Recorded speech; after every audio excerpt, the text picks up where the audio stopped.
Chapter 15. The sixth planet was 10 times larger than the last one. It was inhabited by an old gentleman who wrote voluminous books. "Oh, look, here is an explorer," he exclaimed to himself when he saw the little prince coming. The little prince sat down on the table and panted a little. He had already traveled so much and so far. "Where do you come from?" the old gentleman said to him. "What is that big book?" said the little prince. "What are you doing?" "I am a geographer," the old gentleman said to him. "What is a geographer?" asked the little prince. "A geographer is a scholar who knows the location of all the seas, rivers, towns, mountains, and deserts." "That is very interesting," said the little prince. "Here at last is a man who has a real profession." And he cast a look around him at the planet of the geographer. It was the most magnificent and stately planet that he had ever seen. "Your planet is very beautiful," said the geographer. "Ah." The little prince was disappointed. "Has it any mountains?" "I couldn't tell you," said the geographer.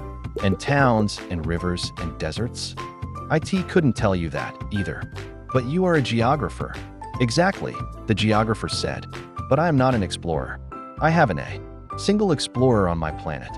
It is not the geographer who goes out to count the towns, the rivers, the mountains, the seas, the oceans, and the deserts. The geographer is much too important to go loafing about. He does not leave his desk, but he receives the explorers in his study. He asks them questions, and he notes down what they recall of their travels.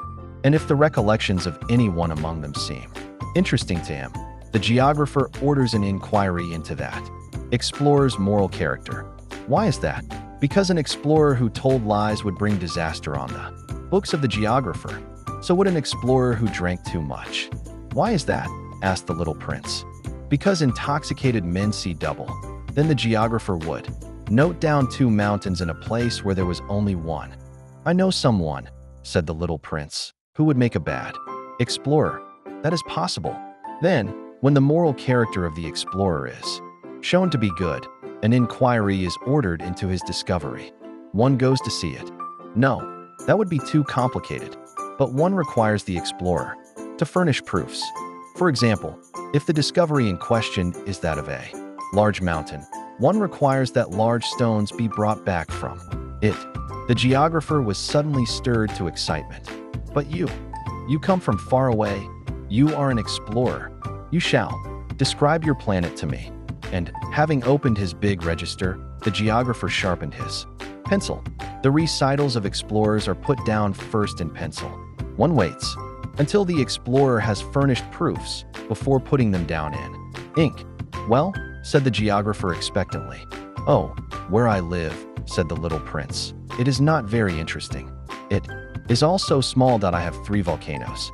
2 volcanoes are active and the other is extinct. But one never knows." "One never knows," said the geographer. "I have also a flower." "We do not record flowers," said the geographer. "Why is that?" "The flower is the most beautiful thing on my planet." "We do not record them," said the geographer, "because they are ephemeral." "What does that mean, ephemeral?" "Geographies," said the geographer, "are the books which, of all books, are most concerned with matters of consequence. They never become old-fashioned. It is very rarely that a mountain changes its position. It is very rarely that an ocean empties itself of its waters. We write of eternal things. But extinct volcanoes may come to life again," the little prince interrupted. "What does that mean, ephemeral?" "Whether volcanoes are extinct or alive, it comes to the same thing. For us," said the geographer, "the thing that matters to us is the mountain that it does not change." "But what does that mean, ephemeral?" repeated the little prince, who never in his life had let go of a question once he had asked it.